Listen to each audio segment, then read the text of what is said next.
Missy, last week, I had so much fun watching Raising Arizona all the way through for the first time. I know. I can't believe it was your first time, but it makes sense. It was my first time, and it made me think about all this, raising babies.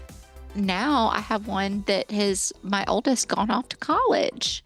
Well, I've got one that's 30 years old. So don't blink, new parents. It happens quickly. But I think last week you also said it was going to be your last time to watch it. You said it was your first and your last time. Yeah, probably so. I mean, if it was on, I'd watch it again, but I don't know that I'll actually seek it out. Right. It's not one that I'm like, oh my gosh, y'all, we got to have a family movie night. Right. But this week, love it so much. Let's just say one wish is about to change everything.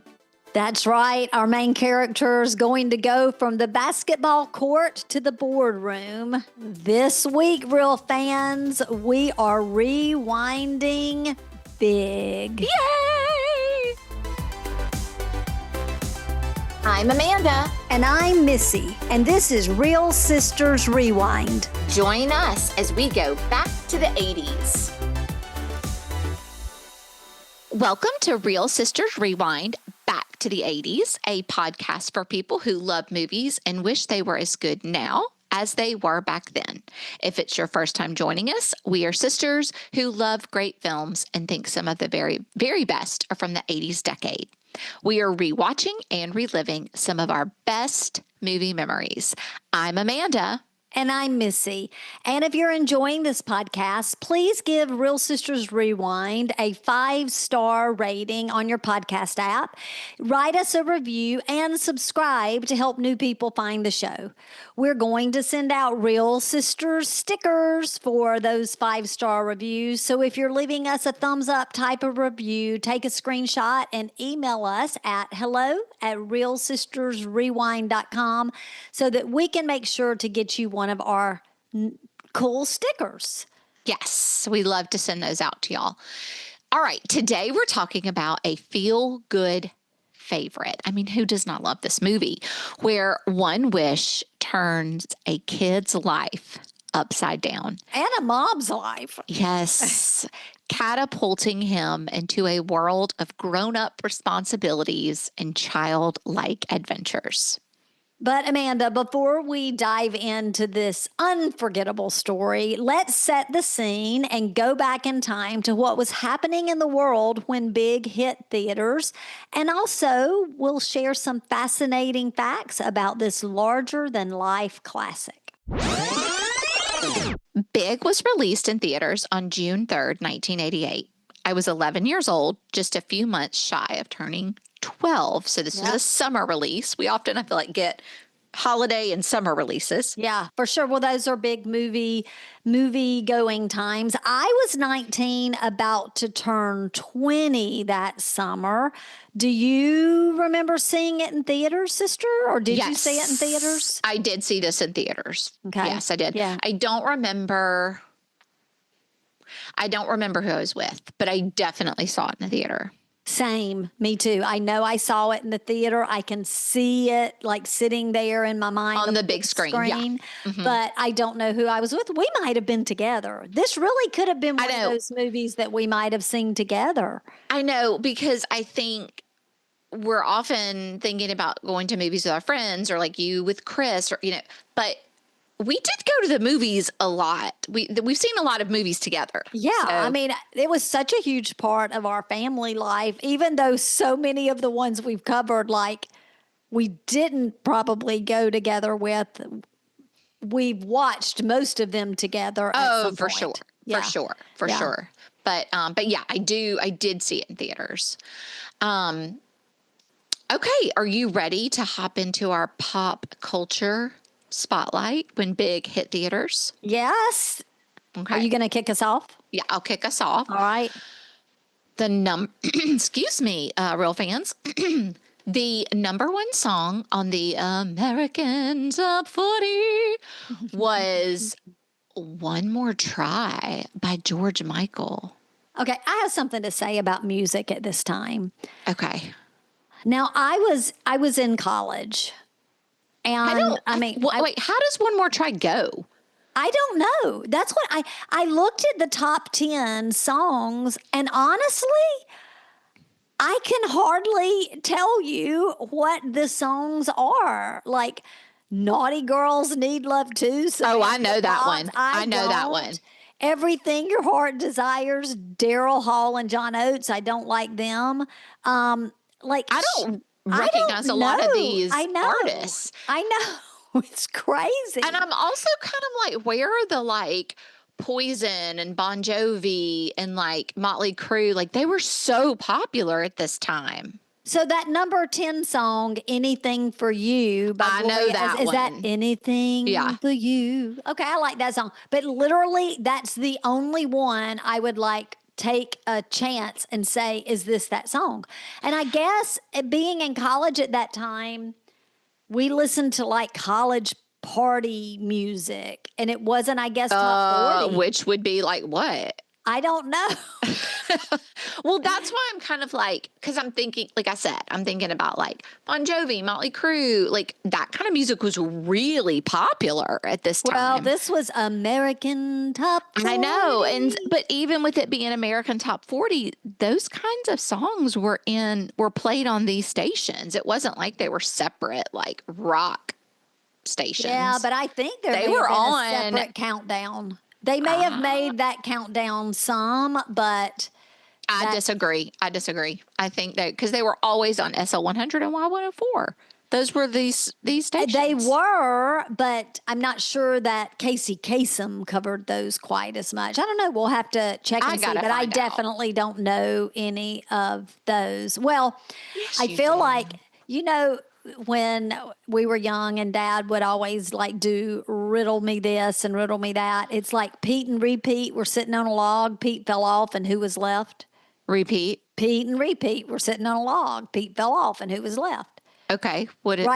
Daddy just thought that was so funny because as we move into talking about the number one show, it is a Pete and repeat. It's the Cosby Show. It was still dominating the ratings, but there were some other shows that were coming out that I noticed that I wanted to ask you about.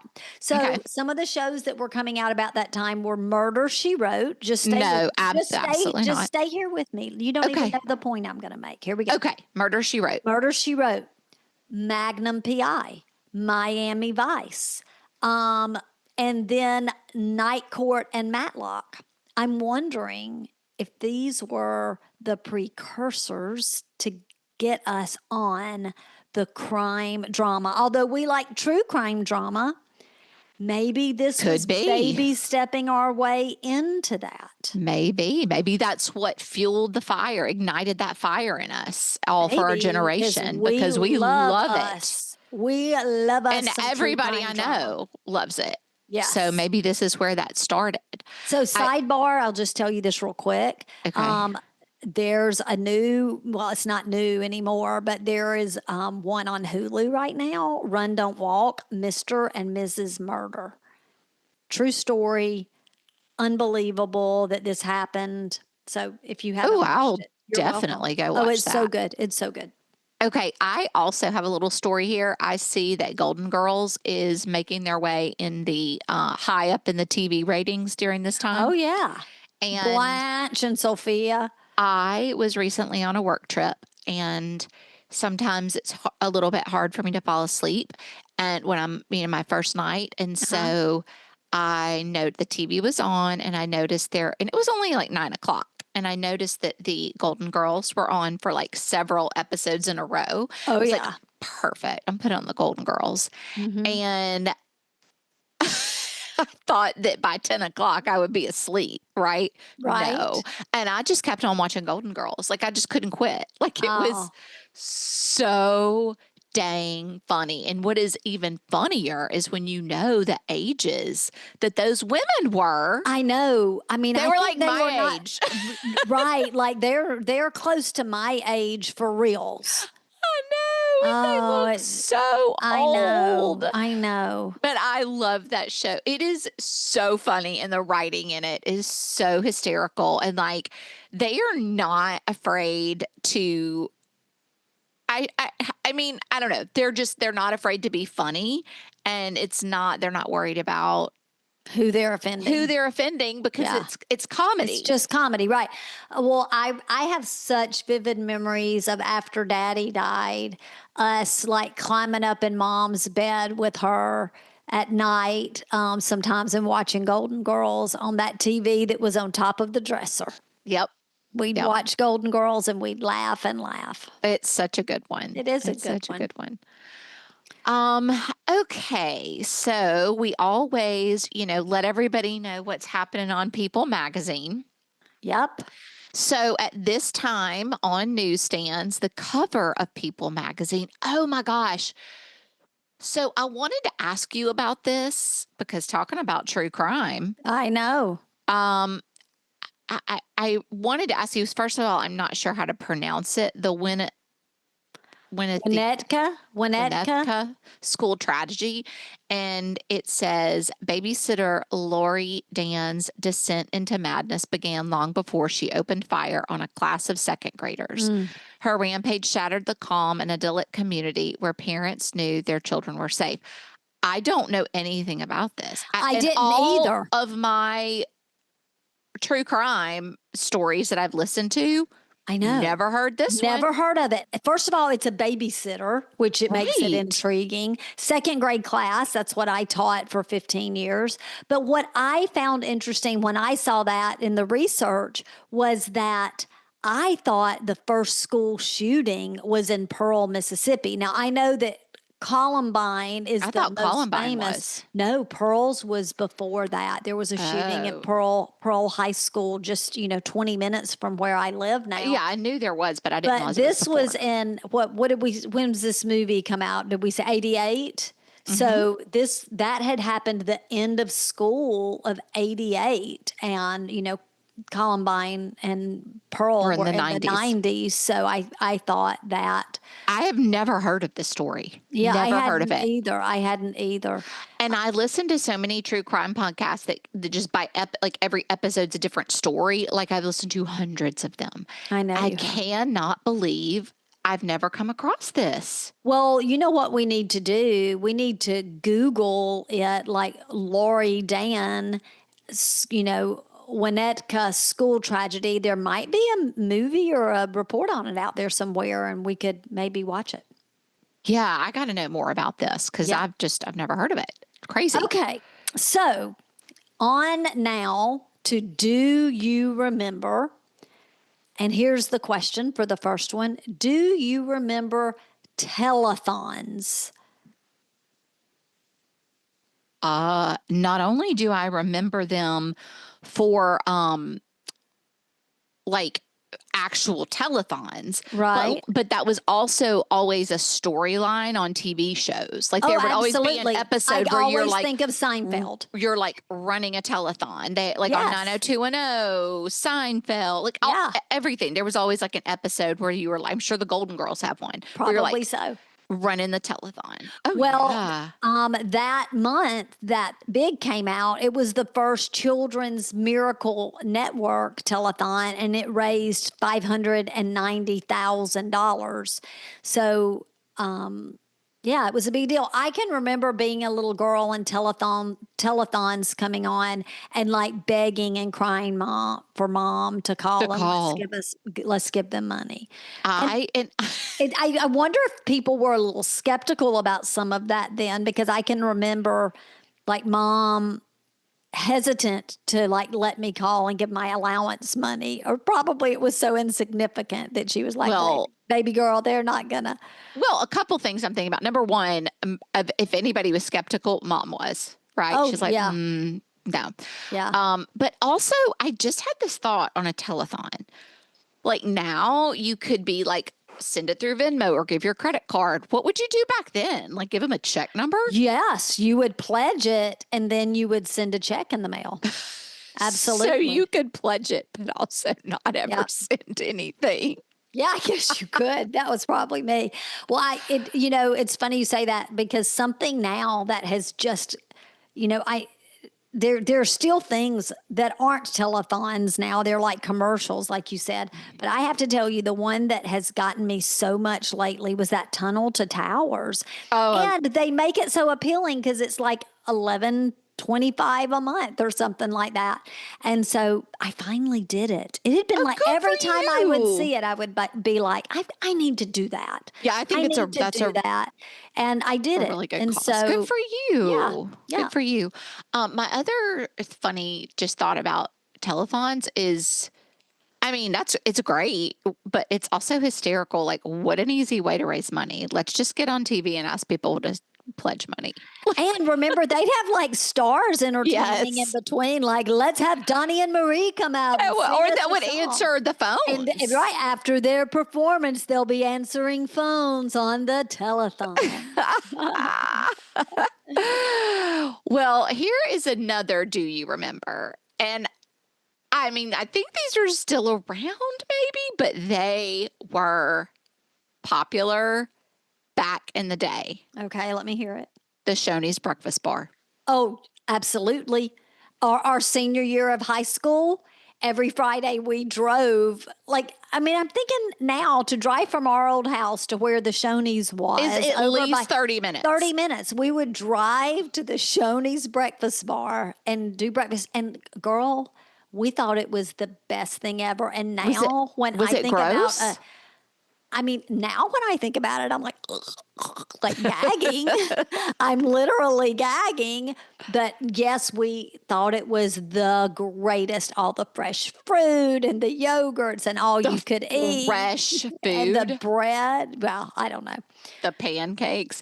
What about, okay, isn't the Shoney's breakfast bar or Shoney's in general, isn't that the restaurant that has like the boy in the checked red overalls?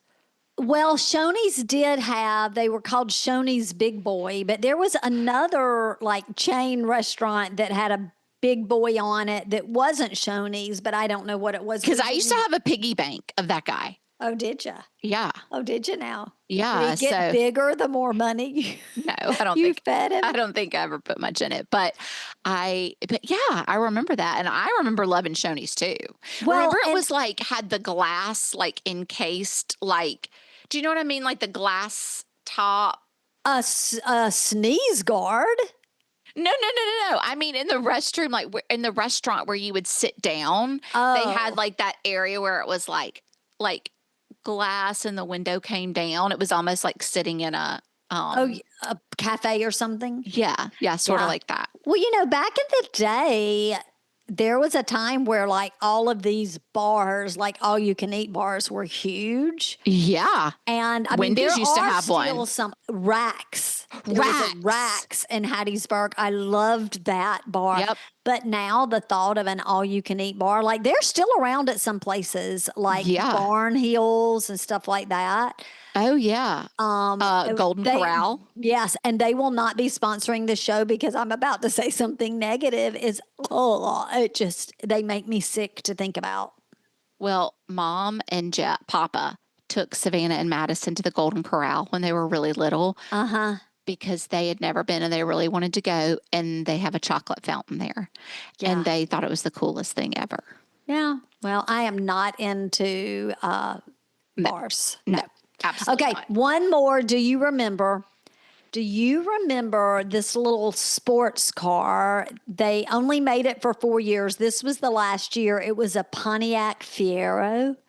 I do. I mean, I know what they look like. Yeah, there were a couple of people from my high school who had Fieros, and I was really jealous of them. They were so cool.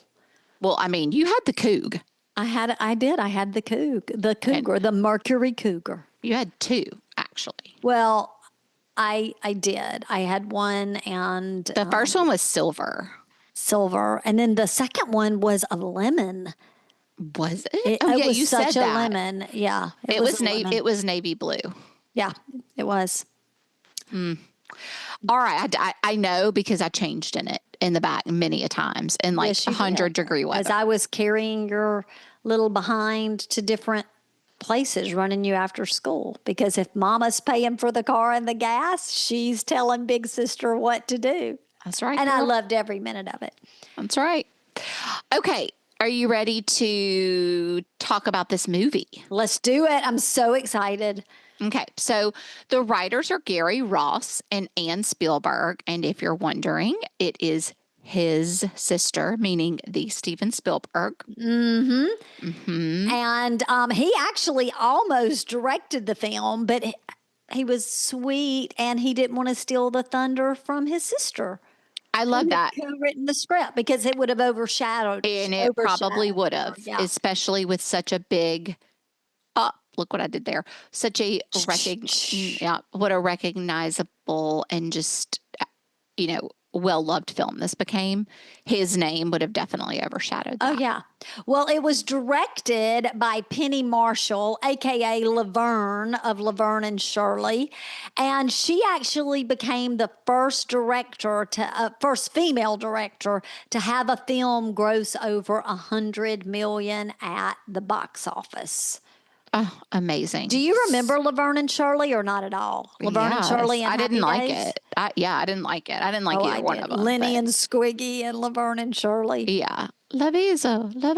Yeah, back in August when Macy and I were speaking at an event, they wanted a walkout song for us, and the guy who was coordinating the event came out and helped us think. He's like, y'all do the Laverne and Shirley. And so we came out to We're Gonna Do It Our Way. Yeah. Yes, our way. That's cute. Yep. It didn't land great, though. We needed something with a little bit more fire. That's funny. That's like secondhand embarrassing a little bit. Yes. Well, the main stars in this movie, we know, if you've seen it before, you know, and really if you haven't seen it before, you probably already know. Tom Hanks, who plays Josh Baskin. As the adult. Yeah, as the adult, sorry. Yeah. And Tom Hanks was actually not the first choice as Josh Baskin. Mm-hmm. They looked at Harrison Ford, Kevin Costner, which could maybe, I don't know, Warren Beatty, definitely not. I feel like he would have been way too old. And Robert De Niro, again, I think we're way too old. Well, Robert De Niro was actually cast and got into like salary disputes, and he changed his mind. Like he got out of his contract. Robert De Niro was actually cast for that role. Well, that's a good thing because I think I'll talk about this throughout the movie. This movie, in my opinion, could have gone sour very easily if they had not had the right people in the cast. Agreed. And they really needed somebody who had a childlike quality and look about them that Tom Hanks had. And I just don't think it would have been the same film if they. Oh, I agree. I mean, we talk about these great films where that perfect person is the star and you can't imagine anyone else. And Tom Hanks is that. And he actually hesitated to take the role because he had just finished Dragnet and wanted to take a break. But the script won him over, stole his heart. Well, you can't take a break in Hollywood when you're trying to make a name for yourself. That's exactly right. And then, of course, we had Elizabeth Perkins, who was Susan Lawrence, and actually Deborah Winger. That's a hard name to say because of the R and the W. Deborah Winger was originally considered for that role, but couldn't take it because she was pregnant. And she and Penny Marshall were friends, and she recommended Elizabeth Perkins. That was a good rec because I liked Elizabeth Perkins in this. I liked it too. And I've got several things to say about her as we go through. But right here, I can say, doesn't she look like Judy Garland? Yeah, I can see that. Oh my gosh. It was freaking me out all through the movie, especially when she had her hair pulled back. Uh-huh. Yeah. Yeah, I can see some similarities there for sure. Yeah. And then we have some other supporting characters. Well, supporting, but yeah, we've got Robert. How do you say that? I would say Lagigia. Lagia. Yeah. He is Mr. Lagia. McMillan. Mm-hmm. Yep. He's the boss. Yes, he's the big boss. John Hurd plays Paul Davenport, and he's the exec, the Elizabeth Perkins love interest yeah, sort of. Yeah. Jared Rushton plays Billy Kopecki, and he is a kid. He plays Josh's kid best friend. Yeah. And he's a cutie. And then David Moscow plays Josh Baskin as a young kid. Yeah. And here's an interesting fact, a fascinating fact, as we like to say. The actress who played Josh's baby sister, Rachel, in the movie was uncredited. And to this day, her identity is unknown and remains a mystery. Oh, that is weird. It is weird. Why? Yeah, she doesn't really even, we're barely even aware of her. Right. That's interesting. Okay, so the rating is PG, which is appropriate and perfect. And it is a perfect runtime for us at 1 hour and 44 minutes. It is. And the movie, as we had already kind of spoiler alert said, it brought over 100 million in at the box office. Actually, it was 151.7. And that was on an $18 million budget. And it had some award nominations and some wins. Tom Hanks, I almost said Tom Cruise, was up for Best Actor for the Academy Award. And that actually marked his first time nominated for an Oscar. And well-deserved, I believe. I believe, too. And I think if the movie had been maybe a little more political or something, he might have won. A more serious tone. Yeah, more serious, yeah. And it was also up for Best Original Screenplay. But Tom Hanks did win Best Actor for a Golden Globe for a motion picture, musical, or comedy. And Missy, it was the 5th age change comedy to come out within 1 year. Interesting. Well, that must have been a popular topic. It was, and maybe I have it in my notes somewhere. I'll find it when we go through. But someone, it may have been Deborah Winger again, tried to convince them to change it to that he became a girl instead of he became big. So it wouldn't have been the same. And there was another version where it was going to be a girl who turned big. So, well, it was definitely, I think, the right way to go with a guy. Yeah. Again, I think that contributed to the success. I don't know if it would have hit the same way if it had been a girl. Yeah. Well, I say let's lace up our sneakers and button our blazers and let's go into the big scene by scene.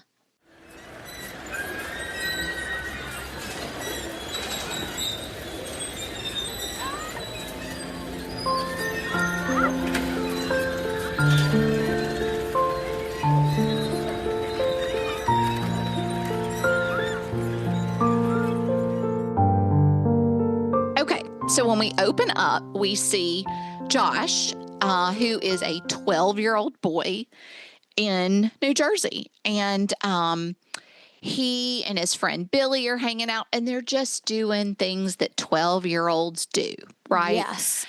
Especially in New Jersey and New York type area where they're just out playing in the streets and riding their bikes and seeing other kids out in the neighborhood. And they, there's this really cute girl, Cynthia, that he talks about, he sees, and he has a crush on. But of course, she doesn't have the time of day for him. And so we just kind of get this scene set of what his childhood is like. One of the things we see is that he and Billy live next door to each other. And remember, this is in New Jersey. So the houses aren't you've got big yards. And I mean, they're right beside each other. And through their bedroom windows, they can see each other and they have walkie-talkies. They communicate and talk, and they're just the best of friends. They So, are. yeah. And so his parents, Josh's parents, take him one night to a carnival. Yeah. And at first I was like, wait, is this like Coney Island? But it's not. It's like a traveling carnival. And but it's actually there all the time. It's been in this little town of Rye, New Jersey for like decades. oh, like in real life? Yeah, in real life. So then it is kind of like Coney Island. So yeah. He goes to the carnival. He's riding the rides. He's having fun. He sees the cute girl Cynthia again. But while he's in line and he's talking to Cynthia, her boyfriend walks up, and he's like, it makes him feel kind of small, and like he's just still a kid, and he wants to be a little more grown up, if you will. So I want to say this before we go into it. I loved it when they were just really focused on them being kids, like you said, and like they're going around, they're playing ball and riding their bike, and they're like, shimmy, shimmy, cocoa pop, shimmy, shimmy, rock, like doing all of those things, because those are the kind of things you really do as a kid. Yeah. They definitely captured that. Yeah. Yeah. So anyway, while he is at the carnival, like I said, he's a little bit embarrassed because he feels rejected by Cynthia. Mm-hmm. And I did want to add this fun fact that Tom Hanks, and I guess this is another reason he was so incredible and was nominated for an Academy Award. He really studied the kid that was playing Josh, David Moscow. He really studied his mannerisms to take that on when he became Josh as an adult. Yes. Well, Penny Marshall had the David Moscow, who played young Josh, he acted out the whole movie scene by scene, and Hanks studied how he acted it out. Oh, so he did watch him word. in his roles, but I thought that was brilliant that she said, you acted out. And then Hank studied it, and that's where and as an adult, he pulled it from mimicking what Josh had done as he played the adult parts as a kid. Yeah. What a cool experience. I know. Amazing. Well, because he's embarrassed in front of Cynthia and the new boyfriend, he happens upon a Zoltar wishing machine. And we've all seen machines similar to this. I kind of we know what these look like. This one I feel like looks a little bit creepier than most. Yeah, it is creepy. Yeah. It's so creepy. But he goes to the machine and he's frustrated. He's very frustrated because he wants to make a wish. He's frustrated because he puts his money in and it won't turn on, like it won't start. Right. And so he's kicking it and he's so frustrated, and all of a sudden it like comes alive. Yeah. And it's kind of like the Cave of Wonders. Like, yeah, it is. Disturb my slumber. But it's Zoltar. And he has the red eyes that roll back in his head, and it is so, so creepy. But he makes his wish, and he gets the card. Your wish is granted. He gets the card. Your wish is granted. But he realizes after he gets the card that this machine is just in the grass, and it's not he sees the cord and it's not plugged into anything. Right. So it's very creepy. Yeah. And you're already kind of like, Now, when we talk about... I didn't say this, though. He wishes to be big. I didn't say that. Like, he just wished, but that was his wish. I wish to be big. Right. Big, because he just couldn't get on the ride because he was too small. So that's kind of where he went with that. But this is something, like, to us, that Zoltar machine now, it's familiar. But it actually was created for the movie. And then it inspired later on real life replicas. So on this side of the movie, we're like, oh yeah, but no, it was created just for the movie. Oh, that is so interesting because I did not realize that, and I it's one of those like weird mind memory things because I felt like that was something that, we'd seen those before. But yeah. And to add to the creepiness, a storm rolls in that night, right? Yep. Like a storm comes in. And so mom goes in because Josh is sharing a room with his unnamed actress baby sister in the movie. And so mom comes in and gets the baby out of the room and leaves Josh sleeping. So that makes way for the discovery that's coming the next morning. That's right. And when she gets the baby out of the room, like you said, when the storm comes, everything's fine. Like there's nothing crazy going on in the bedroom. But when he wakes up and he hops out of his bed and those feet come over that bunk those bed. feet come over the bunk bed, gosh. and he realizes that he is a full grown 30-year-old man. So now Josh is Tom Hanks. That's right. And this is just a little sidebar I'm adding in because we're kind of like seeing Josh's house. I love seeing houses in 80s movies. Houses in TV shows and movies nowadays everything's perfect. Everything's perfect. Yes. There's nothing on the counters. There's no mess anywhere.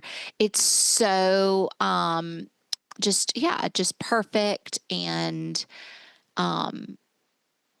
it doesn't feel real. And I feel like it also like kind of sets a standard for people that's not realistic.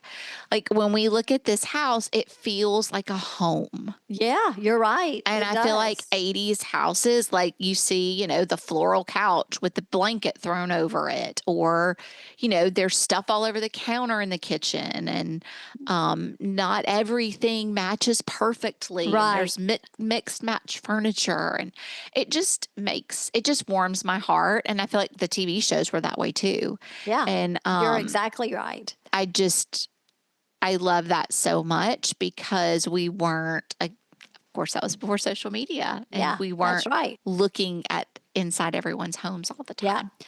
Well, we say that he's now 30-year-old Josh, but he doesn't even know that yet. Like, it's not like he looks down at his feet. It's when he goes into the bathroom where he sees himself, and it's like it startles him. And you just immediately know he's going to be great in this role, that it's believable. And he's got a grown man's body. And I love it, like where he's looking at himself and then he's like, well, let me check yes, check in the basement, undies, see what's going on down there. He's like, oh, yep.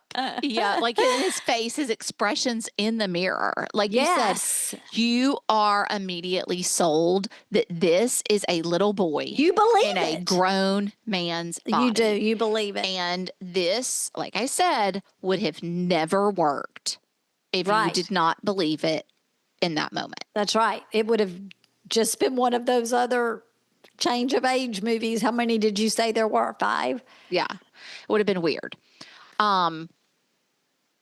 He can't find clothes to fit him in his room. Right. So he ends up getting clothes out of his dad's closet. He has this big sweatshirt and sweatpants, and he takes off on his little bike, which of course is way too small for Tom Hanks, but I love watching him ride that bike. I know. And he's like back and forth on it, and his body's so big on this teeny tiny bike, and he's riding back to the fairgrounds to, I guess in his mind, reverse the wish. He's like, there's no, that's all I know to do. And it's gone. That's empty. And did you notice the creepy carnival music in this part? I did. It was so creepy. I was like, this is so creepy. And yeah, he can't reverse the wish because it's gone. Yep, not yet. And of course, his mother is completely overwhelmed when he tries to explain to her who he is. Josh. I'm Josh, Mom. I'm Josh, Mom. It's me. It's Josh. And of course, she thinks that he's been kidnapped and this is an imposter or some crazy person, and kicks him out and calls the police saying, that her son has been kidnapped or is missing. Yeah. Well, you know, when we were going over the cast, we didn't mention his mom, who's Oh, his mom Mercedes is Rule. And wonderful. she's fabulous and perfectly cast because she's altogether worried and pissed and scared all at the same time, all throughout the movie. Like, you know, Absolutely. I just think she does a great job in that role. And I think she's also a great representative, or, represents a great version of a New Jersey oh, mother. yeah, Like, absolutely. she just fits what you would imagine that to be at that time. So I loved her. And So I he also, has, go ahead, I'm also I sorry. was going to say, my heart also broke for her because you Yeah. actually saw her sadness. Yeah. That's what I'm Especially, saying. yeah, in some later parts, we really see it. And Yeah. I thought she was great. Well, when he can't get his mom to really understand him, he's going to find his bestie. He's going to find Billy. Hmm. And he finds Billy in the gym and kind of goes into the little equipment room where Billy is. And Billy's freaked out, like, who's this man that's closed the door Following behind me. me in the gym? And he starts, it's when they sing that song that I was saying earlier that Billy starts singing with him and he realizes it really is his friend. And then, of course, he tells him about the wish and all of that good stuff. And they're going to try to figure it out together. And in that moment when they're singing it, you can see him realizing it's actually Josh, but he's Yeah. also freaked out. Yes, He's like, absolutely. He oh did my a gosh. good job, I thought. He was great. He was Yeah. great. And so it is actually his friend. He knows he has to help him. Yeah. And so his thought is just to go to New York, to go to the city. He's kind of got a plan. He's sort of taking charge to help Josh. Yeah. And he gets his dad's emergency fund and steals it for Josh. I loved that. And he also gets some clothes for him, which is also hysterical, like the clothes he has Right. to put him in. And they go into the city, into New York, and they rent. Or what were you going to say? You're about to say Well, something. I was just going to say when you said he went into the city that he said something like, I'm not supposed to go into the city Yes. without my folks.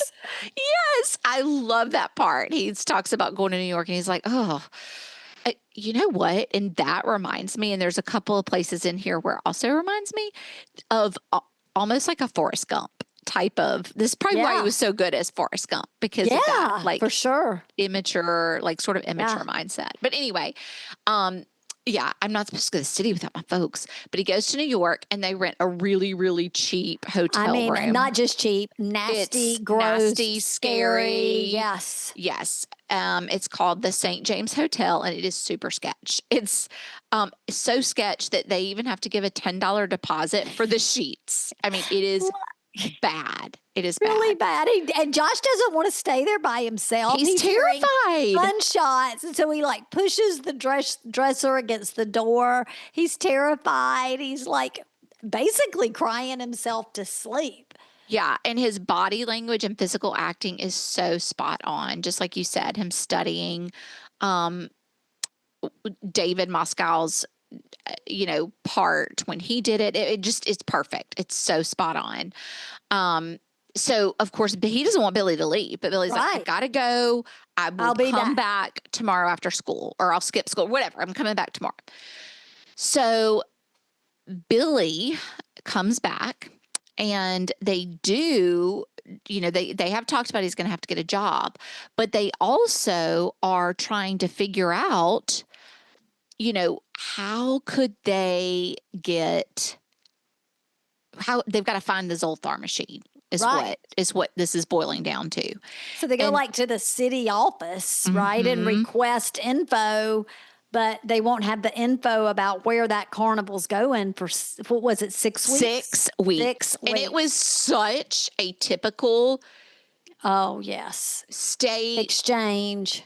city, federal government type of Yes. office. Long Sorry. line. Yes. You get up there and they are like, fill this out. put You'll a get stamp it in on 6 weeks. Well, especially back then, right? Yeah. Like there was not like, oh, let me just pull this up for you real quick. Right. No, of course There's not. none of that. Right. And so, yeah, they'll mail it to you in 6 weeks. That's when they realized, okay, you're going to have to stay here for 6 weeks. Right. If you're going to stay here for 6 weeks, You're going to have to get a job. We got to get you a job. Because you got to have some money because dad's emergency fund is not going to hold up. It's not going to hold up. And That's so Billy helps him look for a job. They're looking in the paper, of course, what you did back then. Yeah.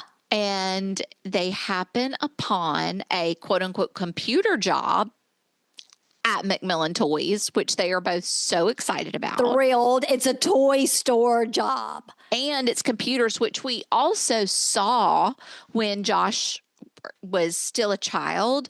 He's really good with computers. Right. Like we saw him on his computer playing games and doing some different things. So he's really good on computers. Yeah. So this was a good match for him. It was. Now, sister, did you see the suit? Oh my gosh. Hysterical. He wore for the interview. Hysterical. I'm like, was that Billy's dad's or did they get that from Goodwill? It felt like Goodwill, but I don't know. It's funny you mentioned Forrest Gump because something about that moment felt Forrest like Gump. Forrest Gump. It actually did. It was like the old type, like blue with the, I mean, it was really hysterical. And he was, and I think he had his hair like combed over. Oh yeah, it was. And he was totally just like, I can do it. I can do it. Well, I mean, it was a matter of survival. But we do get our first glimpse of Elizabeth Perkins as he goes in for the interview.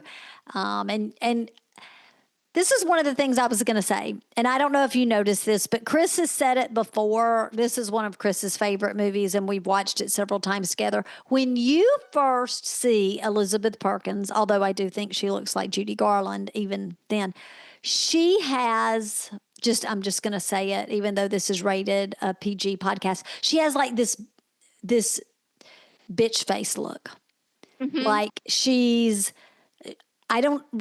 don't even look at her necessarily and think she's pretty or anything. She's just sour.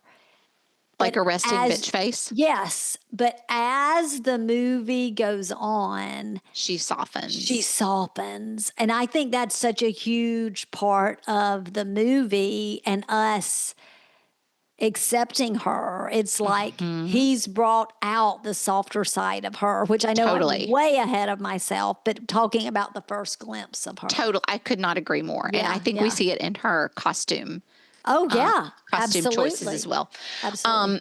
Which obviously is on purpose. But this is hysterical. So when he's in the interview, he and Macmillan are talking about, or maybe it's not Macmillan that he interviews with, but the guy that he interviews with, he's talking about, where'd you go to school? And like he makes something up. Anyway, he's like, oh, yeah, my nephew went to blah, blah, blah, or whatever.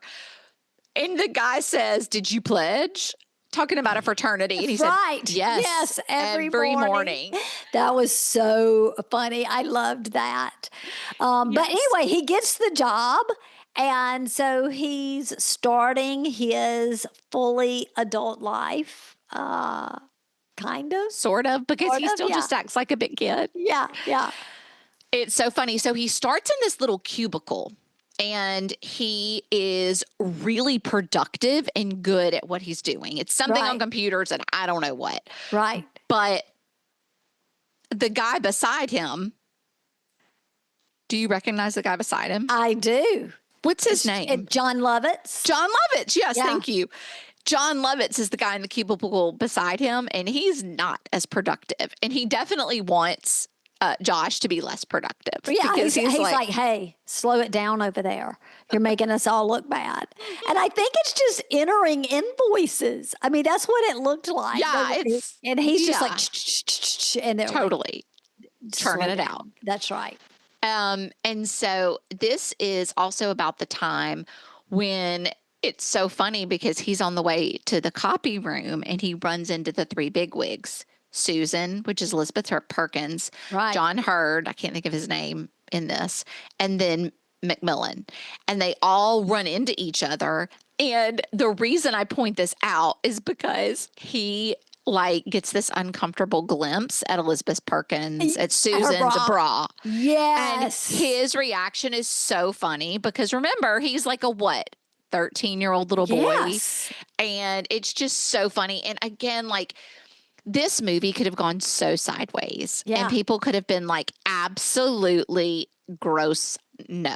Yeah. But the way I think if it had been a girl, it would that's what I'm saying. It wouldn't have worked. Pulled it off with it wouldn't have worked. But the way he pulls it off with such innocence. Yes. It is precious. Yeah. It is precious. And well, after that, he's back in his cubicle and he wants to assure his mom that he's fine. So he calls her and it's so funny when he's on the phone and he doesn't get why his mom's so upset. Totally and not. Just like, but mom, and he's like, Josh is fine. Yes, he's fine. And she's like, oh, that's right. He called in third person. Yeah, he's like, I've got that's Josh. Right, I've got he's Josh. Fine. And she's like, I want to hear his voice. And he's like, you can't come to the phone right now. He said, ask him something that only he would know.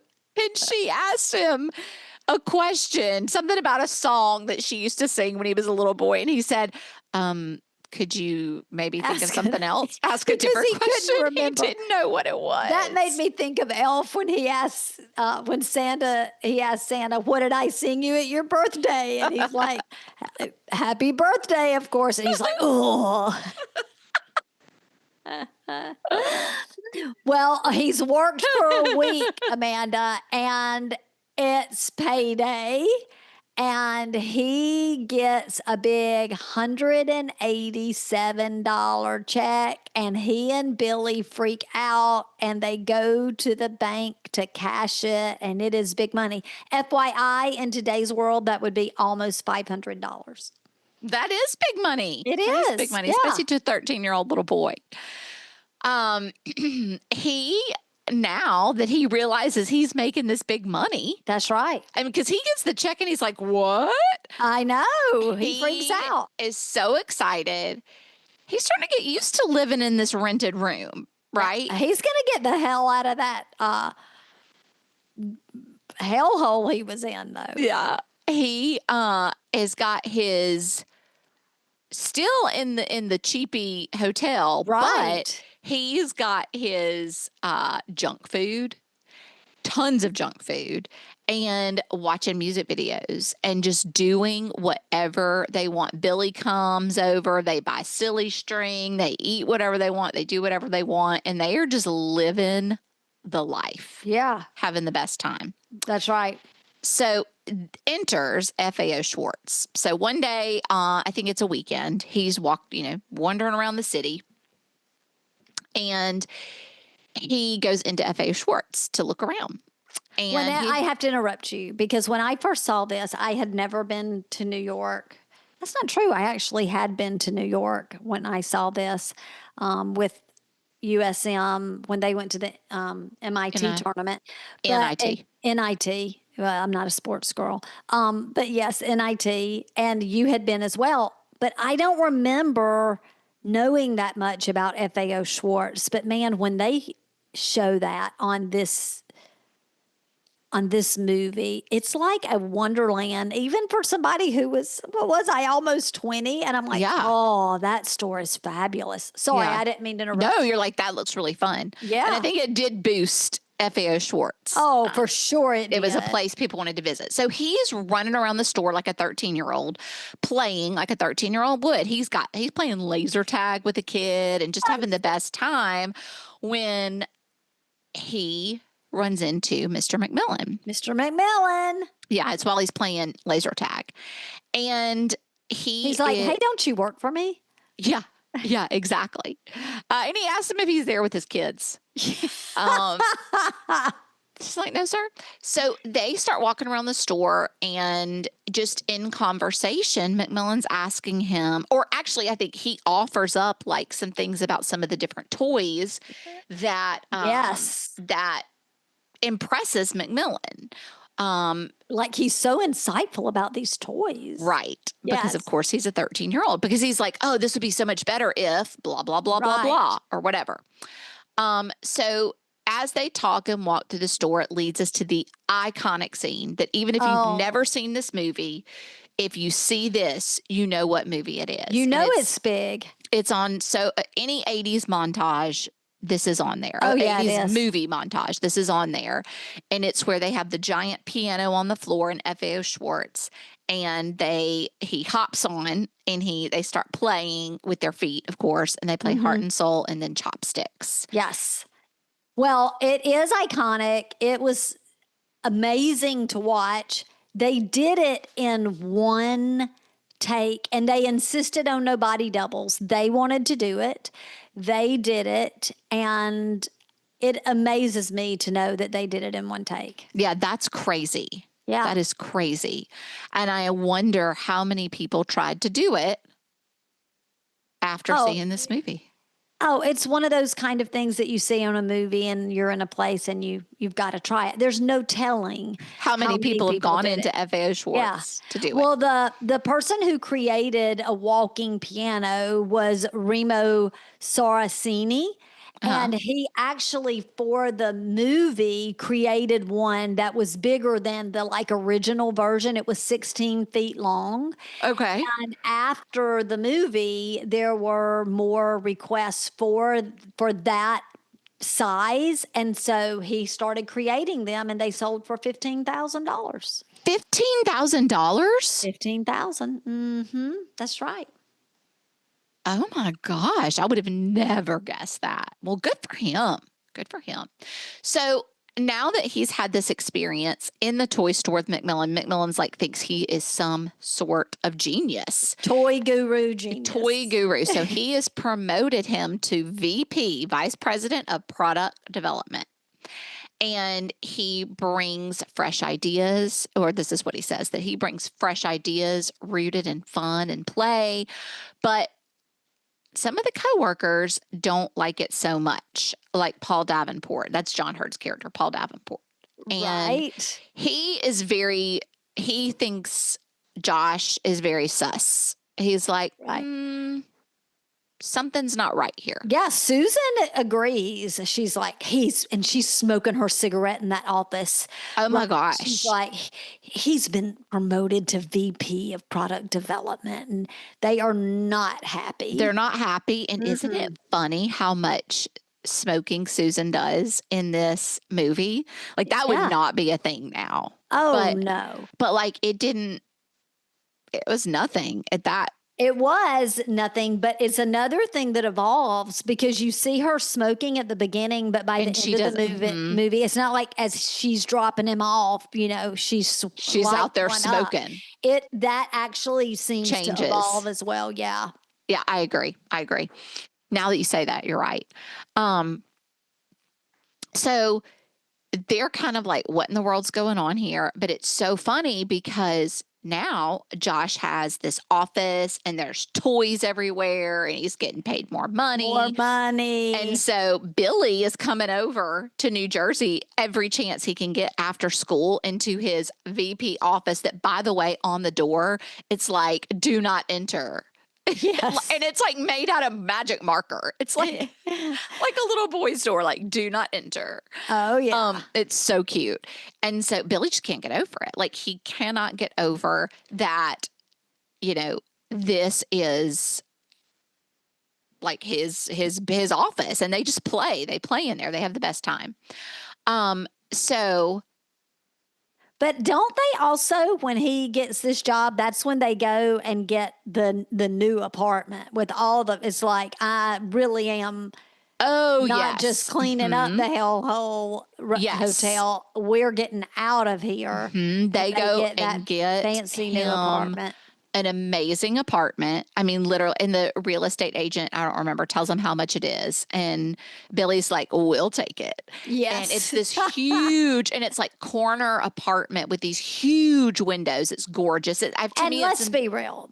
He could not have afforded that on his salary. No, but it was gorgeous. And it also, to me, is sort of an iconic I agree. part of big, that I apartment. agree. And because they also fill it with Toys and bunk bunk beds. beds, toys, a trampoline, like nothing. I mean, literally a 13-year-old boy's playground inside this huge, gorgeous apartment. But he's still got to work. He's still got got to work. So he's going into work, and Paul's got a big presentation. You can tell it's something he's worked on for a long time. Oh yeah, and they're like in a little room with a lot of executives. Oh yeah, it's a pitch for this product that Paul's been working on, which is a skyscraper type transformer. And it's so funny because Josh, you can tell he's like biting his tongue. He's trying to understand. And finally, when they're like, are there any questions? He's like, I don't get it. And the way what's fun about that? Yeah, Tom Hanks, it's just like a kid like would be like, what's fun about that? Like, I don't. Right.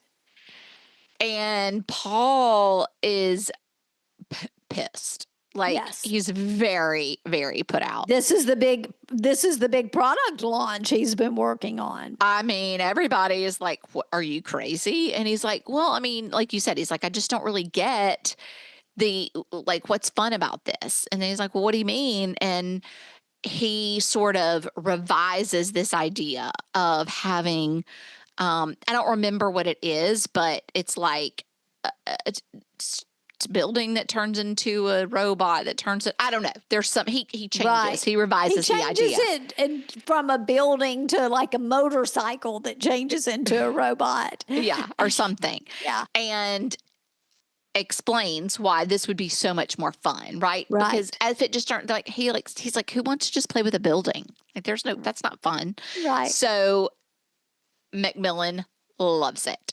Loves the idea. Paul's pissed. Yes. And again, I have in my notes that Susan's quite the smoker. Oh, yeah, she is. You know what I love about her? Like talking about the way she looks, her little, like her nose and lips, her lips are beautiful. Yes. Like I think she has such beautiful lips. I always think that every time I see her in this. Okay. So they've got the apartment, and like we said, it's filled with all these. Oh, and they have arcade games brought in. Oh, yeah. Forgot about that. And Josh at this point is living the dream, and he writes home to Mom. And as he's writing home to Mom, we see the montage of his new, fun, amazing life. And he's writing to Mom, telling her about how great things are, how he's okay, how he's eating good and being taken care of. And he says, quote unquote, it's a lot like camp. And so that's how we get a peek into what's going on in their lives. Well, he still has to perform as an adult, and it's time for a fancy company party. And when Josh shows up and that elevator opens and he walks out, he's got this all white, sparkly tux, kind of very Elvis-ish. Very Elvis. And the hair too, like combed over with the waves, because he's got that curly hair. Yeah, he does. It is so Elvish-ish. And like you said, this is fancy. It's like black tie. Yeah, it is. Very formal. And there he is. But Mr. McMillan actually commented on how nice it was to him. Everybody else was making fun of him, but he's like, it's nice. It's nice. Yeah, he loves it. He loves it. I made a note here that, I know if we've said this, but the scene in particular, watching him in this scene,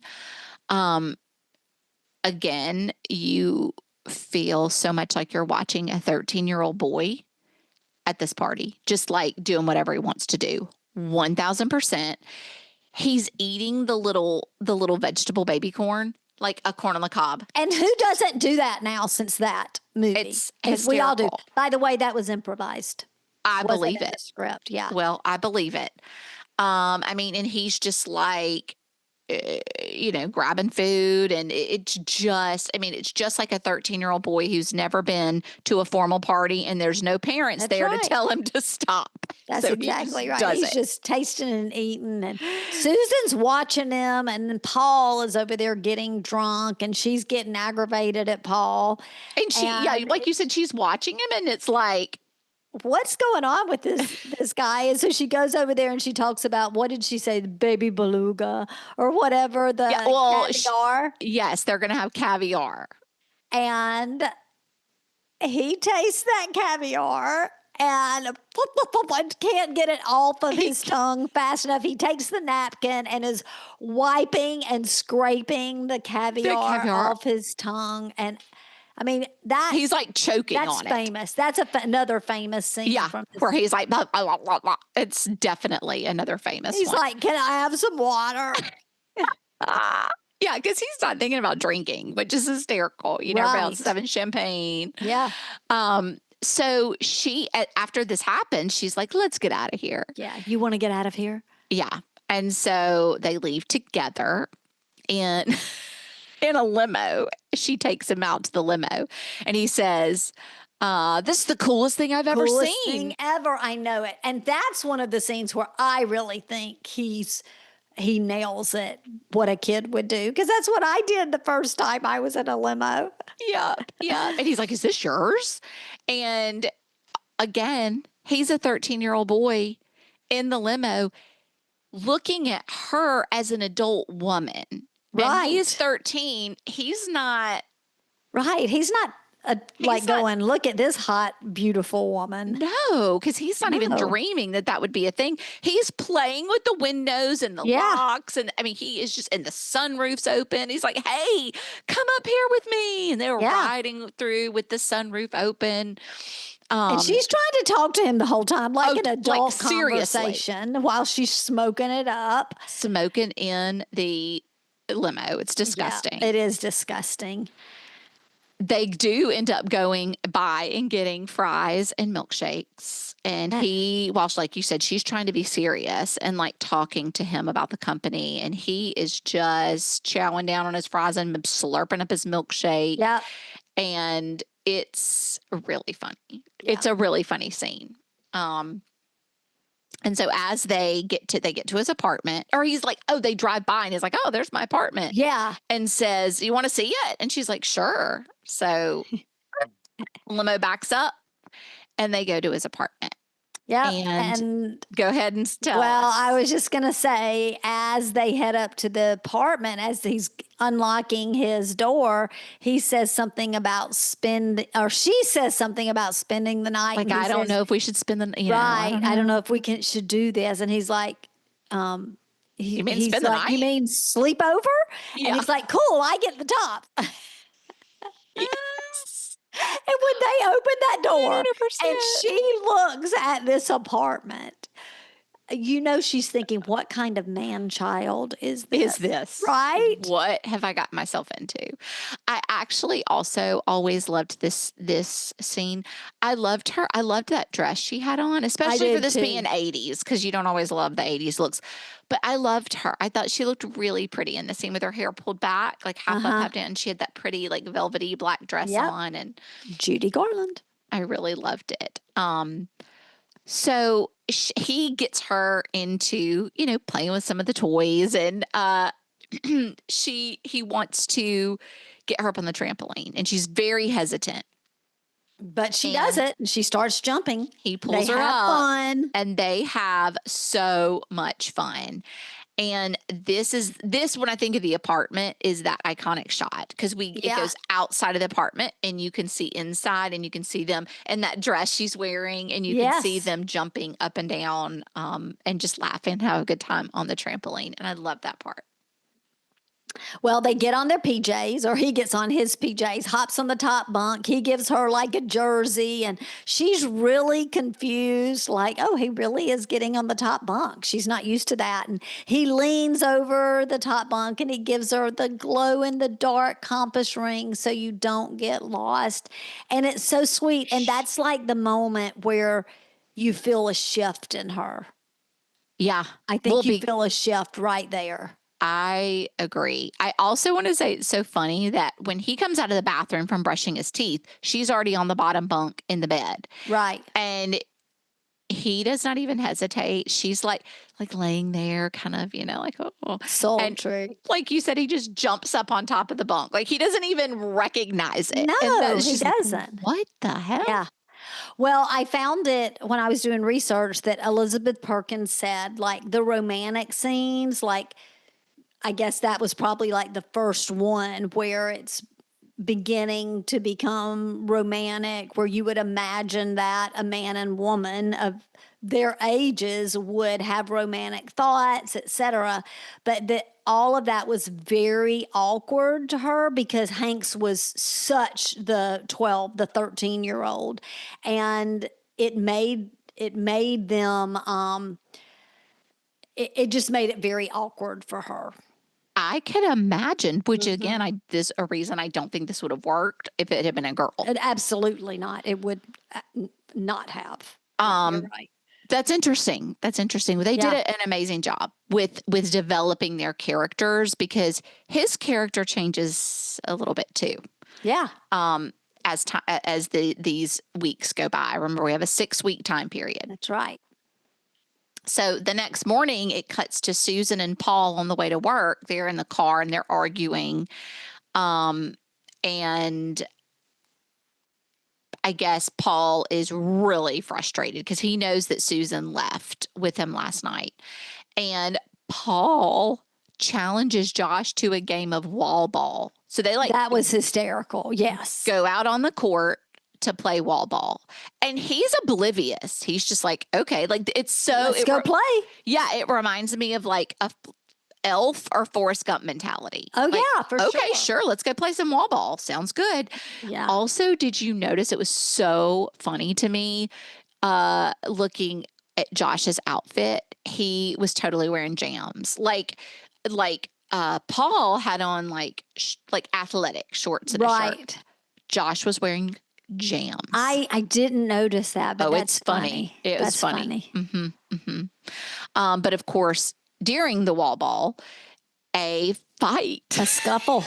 Oh, and this I have to flag this also because Eric, my husband, I was like, "Do you want to watch Big with me?" And this is just a testament to the movie. He was like, "Oh, I don't know if I want to watch Big," but as I turned it on, he couldn't walk away. It's irresistible. Everybody loves Big. Anyway, this is one of the parts where he got most tickled because they get into this scuffle, and the scuffle is that Josh is calling Paul a cheater. And he's like, cheater. And he's doing the thing with his hands where he's got the ball in his hands and he like won't give him the ball. Yeah. And Paul is like on top of him and trying to get it. And he's like, no, you're a cheater. He's a cheater. Yeah. And Eric cracked up. He was like, that is so 13-year-old. Yeah.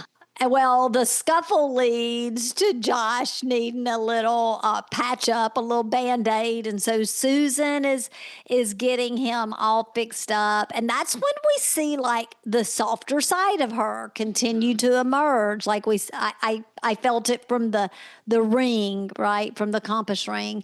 And she says, or he says, you're one of the nicest people I've met. Yeah, because he says something like,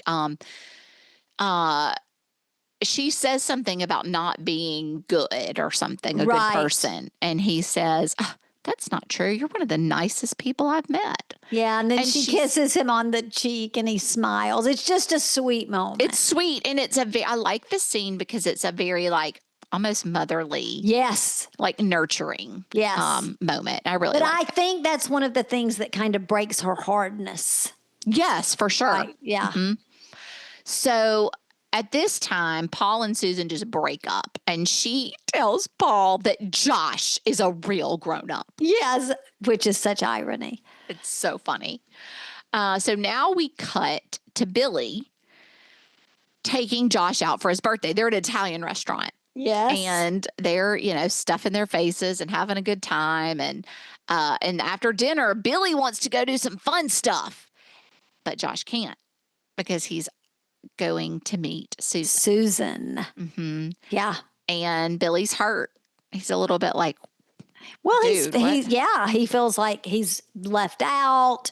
Josh is being a little too cool for school, cares more about his work friends. Yeah, And so you're right, his feelings are hurt. Yeah, and Josh starts to show just a teeniest bit of maturity here in the way he treats Billy. He's not ugly to him or anything, but he's just a teensy bit. We start to see a glimpse of it. So for Josh's birthday, he and Susan go to a carnival, and I made a note. I was wondering if this time they were at Coney Island. I wasn't sure, but no, it was, because this is the same Zoltar he goes back to, which I do believe is at Coney Island, and they have such a great time, and they're playing games, and he completely misses the Zoltar on the boardwalk, walks right by it and doesn't even realize. And they dance, and she tells him how much she's been thinking about him. And he starts to tell her who he really is, but instead they kiss. That's one of those awkward moments that she had. Yes. And they end up back at Susan's apartment, and this leads to their first intimate scene. Yep. And it is perfection. Yeah, it really is. Again, could not have done it with the wrong person. Right. But I love it the next day when he shows up at work. It's like he's glowing. He's like he's got a secret, and he's smiling. Oh my gosh. It's like you would imagine he's going to like jump up and click his heels. He is just like, I'm the man. Yeah. He is truly, truly glowing. And so they officially, I guess, began dating. Right. And Josh starts to feel a little bit more adult and starts acting a little bit more adult, because he's got responsibilities at work. Now, not completely, but he does start to kind of like blow Billy off a little bit. And Billy only wants to find Zoltar to reverse the wish. Like, he wants his friend back. He wants his friend back. Mm-hmm. In fact, there is a point where Billy comes to visit him in his office, and this time he is that broke my heart. This broke my heart. Yeah. So about this time, Billy gets the Zoltar list in the mail, the one that they sent off for. So it's been, I guess, close to 6 weeks, and it comes to Billy's house. And I guess this is where we really see Billy trying to get in touch with him multiple times. Yeah. But Josh is avoiding him. Well, I don't think he's avoiding him. I mean, he is avoiding him, but the reason why is because, remember, he had come up with this great idea. The electric comic book. Yes. Which is a real thing now these days. And also games, like these gaming games, you can like choose your next scenes and stuff. Yeah. And he had this idea, and he was working really hard on it, and he was working with Susan, and he's just busy and not returning his calls. I don't think he's trying to be ugly to Billy per se. Okay. We also get the scene between him and Susan during this time when they're working together on the electric comic book, where they have this talk, and she's like, how do you feel about me? Like, they have this conversation about. And he doesn't get it. It's over his head. It's over his head. And he's like, psh, and he gets that like embarrassed. So embarrassed. Like, oh. And he like takes the newspaper or comic book. And it's a comic book. Like hits her on the head, and they start tickling and laughing because he doesn't know how to react to that question. Yeah. It's really cute. But this is when, because Billy can't get in touch with him. So I got my times reversed. Now Billy's when he shows up at the office to give him the list, and now he sees Josh is like working and sort of become like a real adult, and he kind of tries to blow Billy off, and this does hurt Billy's feelings. They get into a big fight, and he leaves the Zoltar list with him, and Billy says, "I'm 3 months older than you, asshole." I know. I love that. I love it too. The job is accelerating, and Josh has got pressure, and he's missing his childhood, and Susan's feeling anxious, and the toll of adulthood is happening. Yeah. Because she kind of wants to know, like, what is this? Is this going anywhere? And he's like, what are you Right. talking about? So he is like you said, starting to feel some of these pressures. Right. He opens up his computer one night and he starts playing his game from that we saw him playing when he was a kid. Yeah. And then we see a cut where he goes to walk through his old neighborhood and he sees the kids playing and he sees Cynthia in the car with a bunch of teenagers. And he kind of, you can see, yearns to feel this childhood innocence again. Yeah. So he knows he has to get back. Yeah. And they're at dinner and Susan knows something is wrong. Right. And he wants to tell her, but he doesn't think she'll believe him. And he says, I miss my family. And she gets pissed. She thinks he's married. Yeah. She's like, I knew it. I knew something had to be wrong. But he says, I'm a kid. And it obviously takes a minute. He's trying to explain that, he's 13 years old and she's just very confused and and probably thinks he's crazy. Yeah. And there's just stress right there, but they've got the big comic book presentation the next day. And it's during that presentation where Susan actually realizes that Josh really is a 13-year-old kid. Exactly. And he leaves in the middle of the presentation and he takes a cab to the boardwalk because he's seen the list. He knows where the machine is. And it's the same boardwalk he was with Susan at when they went to the carnival. And he takes a taxi to go and Susan follows him out and runs into Billy and they meet briefly. And this is all becoming real to her now. And she says, tell me where Josh went. And he where'd he go? Mm-hmm. Yeah. So she, takes a cab as well. And no, she drove. She drove her car. She drove. Yeah. You're right. So Josh finds the Zoltar machine and he unplugs it to start. Yeah. Just about this time, we see Susan pulling up in the car. Now, I feel like this is interesting because you could go, like, there could be people feeling like, don't make the wish, versus the people cheering for him to wish and go back. Because things were going good for him as an adult, Yeah. I think you feel, a little bit torn. Yeah, I agree. But she pulls up in her car. And so this is like, again, it reminds me, 80s movies are so unhinged. Like, right. How could this even have been a hit? I don't know. Right. But this is another one of those into the movie, like, who's going to make it first? Pulls up, unplugs it. He makes the wish. He's having to kick it again and stuff, though, until the lights of the eyes and we see it light up. Yep. And then we see the card come out. Your wish is granted. And he puts it in his pocket. And he turns and there's Susan. Yeah.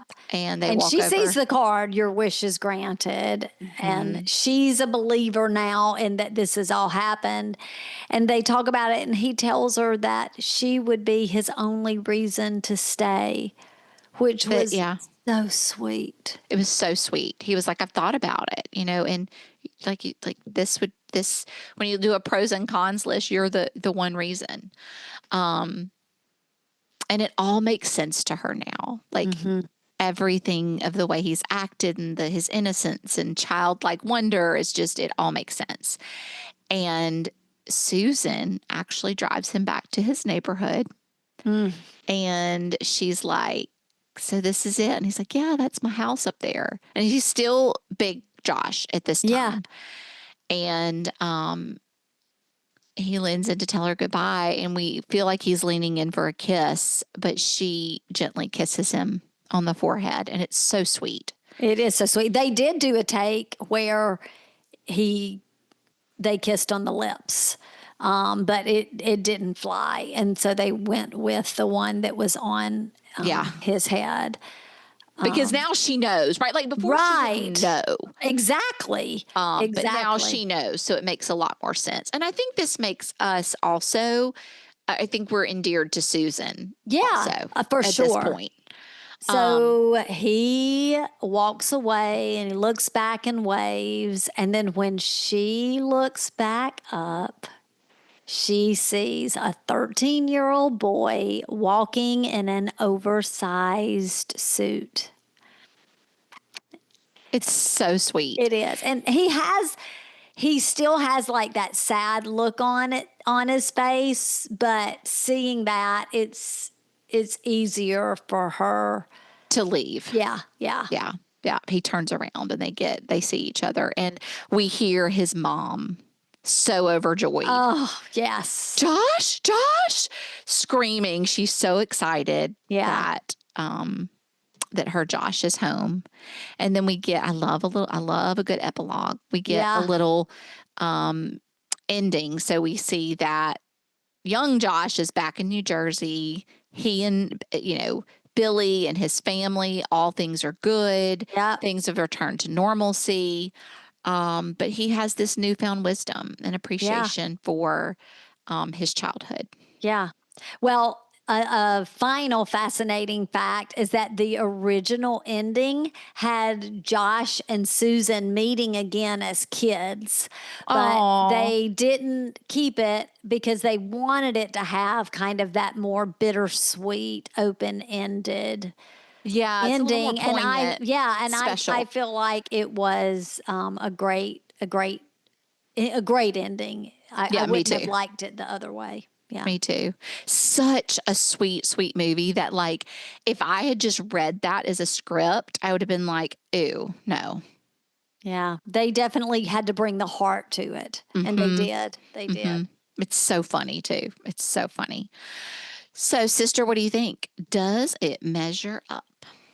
I think it absolutely does. And I will say this. It was one of my favorites that we've gone back and rewatched. I mean, sometimes some of the rewatches, I loved the original movie and I loved it when I saw it, but it was one that I really loved watching again. Yeah, it's a great movie. Such a great script. So funny, so sweet, great performances all around. Mm-hmm. It holds up. For sure. And in fact, Madison came in when I was watching it and she had never seen it. She said, "Oh, is this the name of it is big?" I said, "You have to watch this movie." This is one I want to make sure my kids see because they haven't seen it. It's a classic. And really, when I think of Tom Cruise, I think of You mean Tom Hanks? I mean, Tom Hanks. I think of Big and I think of Forrest Gump. I mean, those are the two that I go to. Mm-hmm. Those are my go-to. For sure. For sure. Well, that's a wrap on piano duets with the feet and Zoltar wishes and learning that growing up isn't all it's cracked up to be. Which means it's time for clues. Let's see if you can guess what we're rewinding next week. Clue number 1, sunshine and freedom are replaced by shadows and whispers. Clue number 2, a mansion hides more than just wealth. Clue number 3, a family's dark secrets slowly come to light, changing everything. And I'll add one little thing here. I don't know if you want to take it as a clue or not, but with these clues, this will be our first spooky season movie. That's right. Going into October. As we get into spooky season. So that might help you with those clues a little bit. All right, Real fans, if you're loving the show, be sure to subscribe, leave us a 5-star rating, and send a screenshot of your review to hello@realsistersrewind.com so we can send you one of our Real Sister stickers. Oh, and one more thing, talking about Unhinged and going into spooky season, next week is Unhinged. Yes, that is a big clue for sure. Well, thanks for rewinding with us, everyone. We'll see you next time. Bye.